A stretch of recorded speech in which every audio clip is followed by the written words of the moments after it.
Welcome to the Hamilton Steel Summit.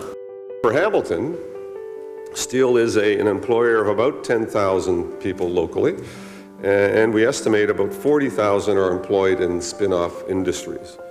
It contributes about $16.5 million in municipal taxes. That represents about 30% of the city's total industrial tax base. Today we have industry experts here who will be sharing their insights with us. 2017, $12 billion of steel was traded between our two countries, with each country exporting approximately $6 billion of steel to the other country. The vision of this particular exercise was very simple, and that being the complexity of this issue that's before us is quite profound. And the average resident in Hamilton clearly does not understand the consequences of what is before us. And in saying that, I think it's important that we focus in on a number of issues, and that being, how is this going to impact every resident of the city, province, and country? We're all here to stand up for the steel industry and the steel workers, and this truly is a non-partisan issue. And so I will begin with the obvious, that we are here gathered in Hamilton because steel is a foundational part of this city's and country's economy. In short, what happens to steel in Hamilton really fundamentally matters to the Canadian economy. From a great distance, the vast infrastructure and industry of Stelco, for example, and Dofasco can be seen in the skyline on the shores of Lake Ontario. In close-up, the detail becomes even more focused. Women and men in hard hats, steel-toed boots, and yellow safety vests are working diligently to deliver the high-quality, high-value products that fuel the economy and create the good-quality middle-class jobs we all want to see. I'm a second-generation Canadian, born right here in Hamilton into a proud steel family. My grandfathers on both sides immigrated to Canada early in the last century, and they both ended up here largely because of the steel industry, because it brought the promise of jobs and prosperity. When I was a kid, it was my dad's paycheck that was my family's only income source. The local steel mill is what put food on the table for my parents, my 3 siblings, and for me. I spent some time working at Dofasco too, so I know very directly and personally how important the steel industry is for our community. I've lived experience that tells me how important the viability of the industry is for economic well-being in our community.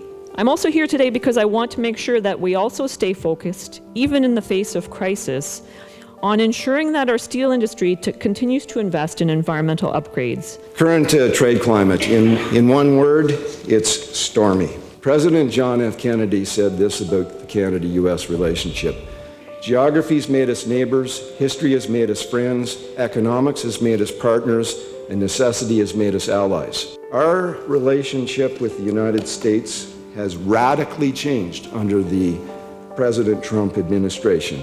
It is all about America first, and the gloves are off. The importance of the steel industry really goes way beyond its direct or immediate footprint in the communities it serves and in the dollars and cents of the output that it generates. Manufacturing in Canada is about 10% of GDP, so steel is somewhere between about 5 and 10% of all manufacturing in Canada. So if you talk about manufacturing in Canada, you have to talk about steel being front and center in it. The 232 tariffs, this will be something that we have to live with for a matter of time, but I'm confident at some point we'll go back to a rational relationship with a rational governing body in the States, and NAFTA will proceed at some point. Attracting talent, attracting the best possible workforce is, I think, the most important question for the industry generally. Making sure that the industry succeeds is a very important question for governments as well. I think we all know that steel is an essential part of a whole number of critical supply chains in our economy. Auto manufacturing has been mentioned, aerospace, oil and gas, and the oil and gas industry perhaps hasn't been mentioned yet, but I think it's important to note. Sometimes that from our perspective, the steel industry is advanced manufacturing. And there are times when we meet with government or with other parts of the economy where we get the sense that people think that somehow the steel industry is an old smokestack industry that is ultimately going to go away. We need to fight against that. An advanced steel industry has to be a critical part of a modern advanced manufacturing economy. And it's only by having that kind of economy that we can actually create good jobs for Canadians that are going to support middle-class families. Bottom line, ladies and gentlemen, Hamilton is the backbone of our industry. Hamilton is so critical. And I want to send a clear message to Hamiltonians today, to the Hammer, that we have your back when it comes to this very important sector. Team Canada will get through this, and then Hamilton can get back to its regularly scheduled renaissance.